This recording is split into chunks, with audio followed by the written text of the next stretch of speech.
Cordial saludo. Actividad correspondiente al curso Legislación Laboral, elaborada y presentada por Luisa Caterine Fandiño, Luis Gabriel Pérez y quienes habla Wally Javier Pinto. Nos encontramos en la fase 3, hipótesis, actividad presentada a nuestra tutora Yolanda González. Somos del grupo colaborativo 10-20-31-5, 1 de agosto del 2019. Bienvenidos. Introducción.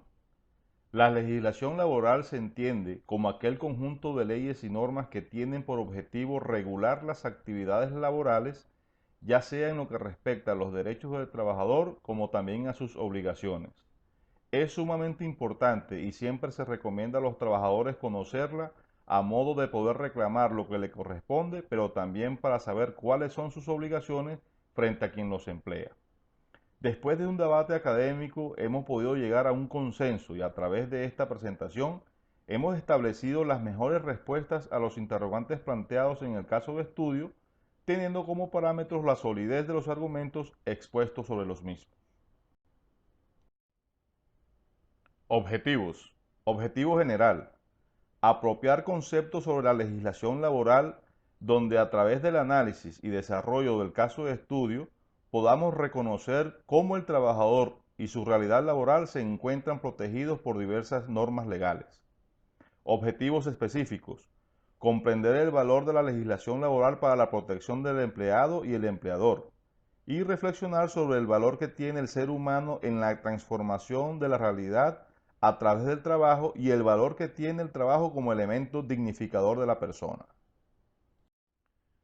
Procedemos a dar inicio al desarrollo de las preguntas planteadas en el caso de estudio.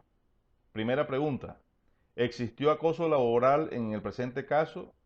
Explique de acuerdo al Código Sustantivo del Trabajo. Efectivamente existe acoso laboral, ya que la conducta del jefe de la señora Patricia Caballero García, el señor Pedro Sánchez, es inapropiada, puesto que la ha obligado a trabajar tiempos adicionales sin paga y además la ha invitado a salir en varias ocasiones diciéndole que fuera cariñosa con él y le mejoraba el salario. De acuerdo con la Ley 1010 de 2006, se entenderá por acoso laboral toda conducta persistente y demostrable ejercida sobre un empleado, trabajador, por parte de un empleador, un jefe o superior jerárquico, inmediato o mediato, un compañero de trabajo o un subalterno, encaminada a influir miedo, intimidación, terror y angustia, a causar perjuicio laboral, generar desmotivación en el trabajo o inducir a la renuncia del mismo. Segunda pregunta. Explique en qué consiste el derecho sindical de un trabajador.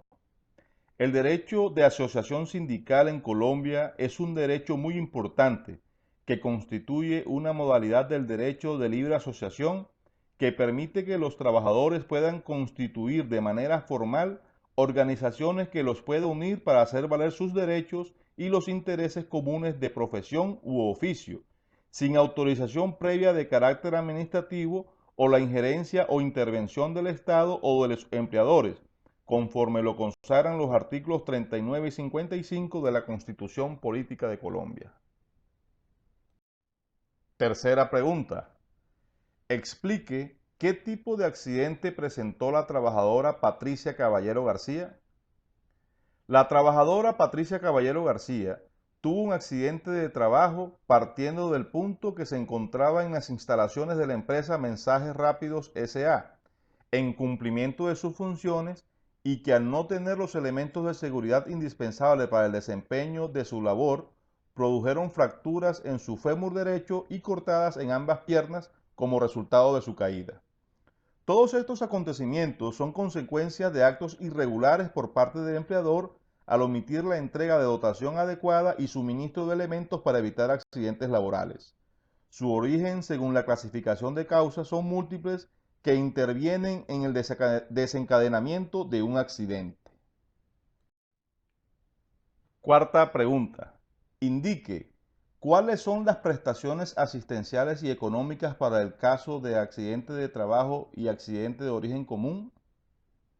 Las prestaciones asistenciales son aquellos servicios de salud que un trabajador tiene derecho a recibir en el momento de sufrir un accidente, de recibir una información de una enfermedad laboral.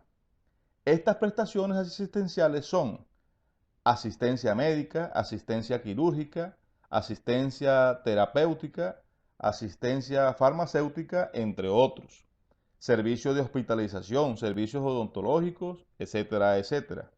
Estas prestaciones son asumidas, reconocidas y pagadas por la ARL, es decir, por la Administradora de Riesgos Laborales, en el que se encuentra afiliado el trabajador en el momento del suceso.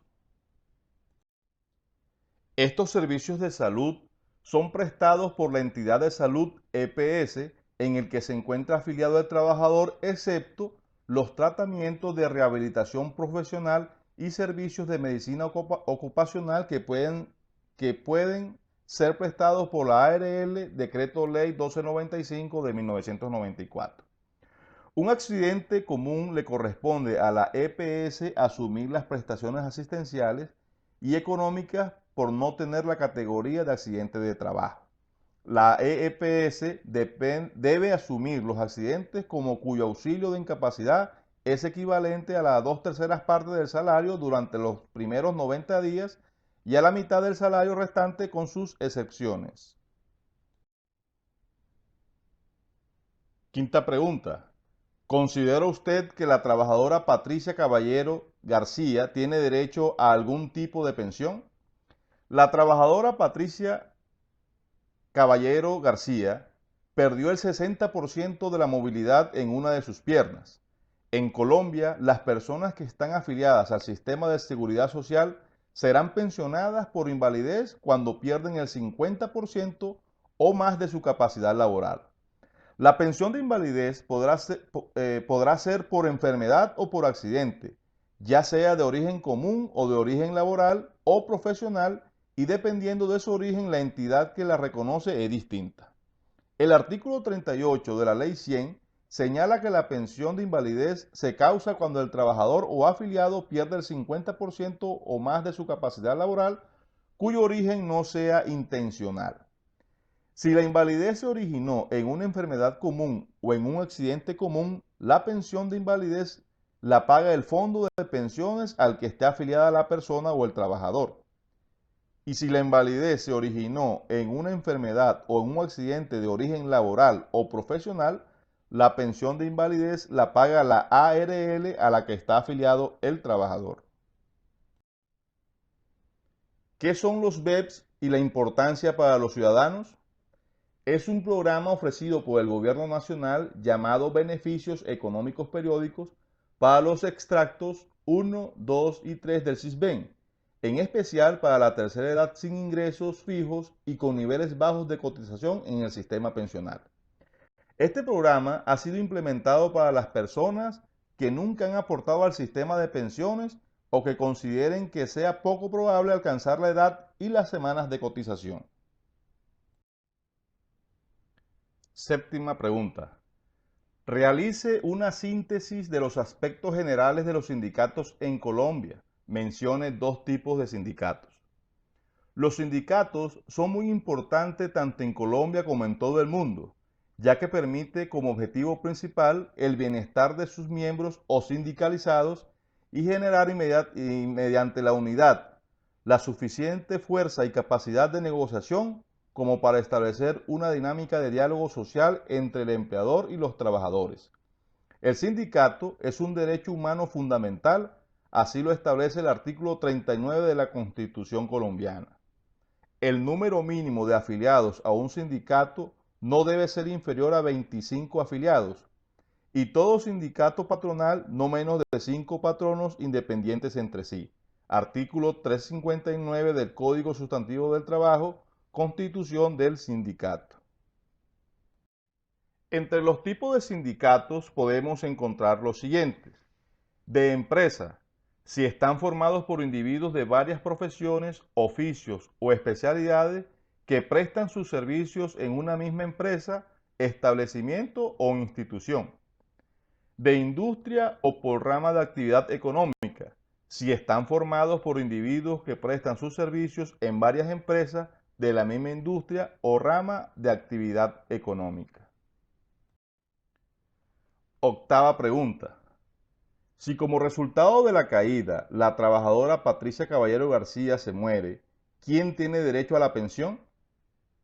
El artículo 212 del Código Sustantivo del Trabajo hace alusión a la esposa o compañera permanente, hijos menores de edad, hijos entre 18 y 25 años que se encuentren estudiando, hijos en condiciones de incapacidad y padres o hermanos que dependan económicamente del fallecido para ser beneficiarios del derecho de la pensión. Para el caso que nos asiste o que nos ocupa, si como resultado de la caída la señora Patricia Caballero García falleciera, le asiste al esposo el derecho a la pensión por su condición de casados. Asimismo, la Ley 797 de 2003 hace referencia a los requisitos para reclamar el derecho pensional que para el cónyuge en este caso son los siguientes. Copia auténtica del registro civil de nacimiento del solicitante, copia del documento de identidad, copia auténtica de la partida eclesiástica del matrimonio o partida del matrimonio, declaración juramentada de convivencia en el caso de no existir partida de matrimonio o registro civil del matrimonio. Novena y última pregunta. ¿Cómo opera la licencia de maternidad en caso de aborto? La ley ha considerado una licencia o descanso y recuperación remunerada para la mujer en caso de aborto. Esta licencia remunerada se da con unas condiciones especiales y distinta a la licencia de maternidad. La duración de la licencia o descanso de recuperación en caso de aborto depende del criterio médico tratante, que puede ser de 2 o 4 semanas. Se remunera con el salario que se encuentre devengando la mujer en el momento de iniciarse el descanso, la cual debe presentar un certificado médico donde conste que la trabajadora ha sufrido un aborto, fecha en que se dio el suceso y el tiempo de descanso y recuperación que la trabajadora requiere. Conclusión. Dentro del análisis del caso expuesto, se puede concluir el gran conocimiento y aporte que nos brindó el desarrollo de la actividad en lo que respecta a la legislación laboral, ya que en el actual mundo se nos exige conocer y alimentarnos de todos los conocimientos relevantes de la materia de legislación, en la cual sepamos definir nuestros deberes, derechos y limitaciones tanto del empleado, el empleador y la empresa en general. La actividad permite mejorar de manera eficiente las relaciones al interior de las organizaciones mediante el análisis de la legislación laboral en un estudio práctico en el cual nos hemos visto de alguna forma reflejados. Esto, en conclusión, ayuda a la preparación nuestra para prevenir conflictos o afrontarlos de una mejor forma en un futuro muy cercano. Referencias bibliográficas. Estas son las referencias bibliográficas consultadas para poder desarrollar y dar respuesta a los interrogantes planteados en el caso de estudio. Gracias por su atención y bendiciones.